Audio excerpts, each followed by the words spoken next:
Right, so this is the start of day 3. Now day 3 is a little bit lighter, so we're doing a lot more kind of, it's still overhead work, but it's a bit, the emphasis is on skill acquisition rather than strength acquisition. I think I'm right in saying, Shane. So the idea of today is we're going to try and use the first part of this session to recuperate, to recover from what you've done in your deadlift session potentially 2 days ago.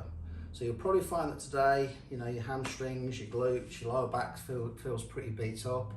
So before we start to go into our overhead work, we're going to do some work to address those areas where you feel tight from your deadlift, because fundamentally that will impact your ability to be able to either strict press or do some press assistance work. So that's the rationale behind what we're doing as far as some of the movements are concerned. It doesn't necessarily follow that we're trying to build, you know, activation and strength up from a shoulder point of view. It's about accommodating the stuff that we did 2 days ago that's going to impact your ability to be able to press overhead. So piece number 1, this is a really nice one to do after you've deadlifted, just as a matter of course, but this is what we're going to start today's session off with. This is our hip opener in external rotation. Now, because we're not necessarily going to be using the muscles like we would do in a deadlift or in a squat when we're doing our press assistance work, what I'd encourage you to do with this one is setup is the same. So knees are wider than hip width, hands under the shoulders, and we're oscillating forwards and backwards, but just try and play around with your foot position. So turn the feet inwards and then just sink back into that same position. And if you play around with your foot position, you might feel that you feel more of a stretch or less of a stretch based on where you're tight. And this will vary from individual to individual. So that's your first movement, that's your hip opener. Off you go. Right, so piece number 2, this is about opening up your glutes, taking out some of that tension that you produce from your deadlift. This is a 30-inch box. These are produced by BallFit. How much was this box though? 120 quid? Something like that, yeah. So these are 120 quid, that's branded. So BallFit do a variety of different things. We're not sponsored by BallFit. I just think it's a really useful piece of kit if you're training at home and your setup's at home to have available. And if you're not training at home, but you do some mobility work at home, it doubles as a really useful box to use for that mobility work. Now, there's 3 sides on this. So you've got 20 inch, 24 inch, and then a 30 inch. I'm going to use the 30 inch, but that's based on hip mobility.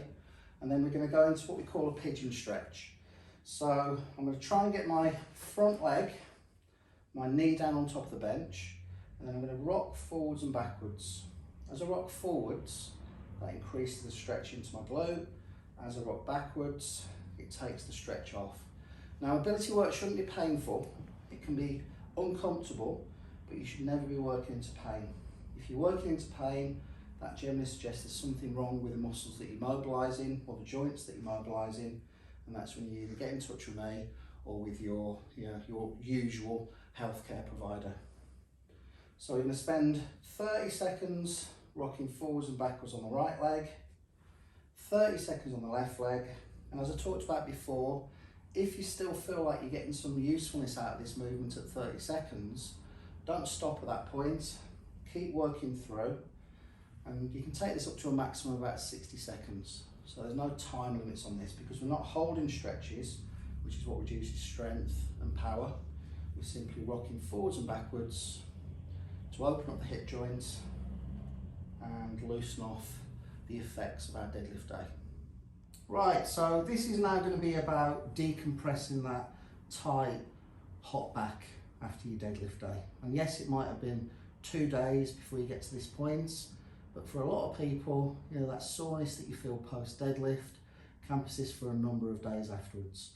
Now, feet on top of a bench or your BallFit box, and what we're going to do here is we're going to think about trying to move the back segment by segment away from the floor. Now, after you've deadlifted, what you'll find will feel like happens is it feel like it comes off in big blocks. You haven't got that segmental movement because everything's all jammed up and all your muscles are super tight. So we're going to dig the heels into the box, head relaxed onto the floor, and then we're going to think about tilting the pelvis back. So we're now flattening the lower part of the back into the floor, and we're going to slowly segment by segment, try and peel ourselves all the way away from the floor. So at this point in time, I'm resting up on the tops of my shoulders and the heels of my feet, and then on the way down, really think about bringing yourself down segment by segment. Now when you first do this, you'll probably find there'll be certain parts that will just feel like a big block of segments. It doesn't move segmentally, it feels like a big block comes off. Here, which is that T-seg region, that's where you'll probably struggle the most.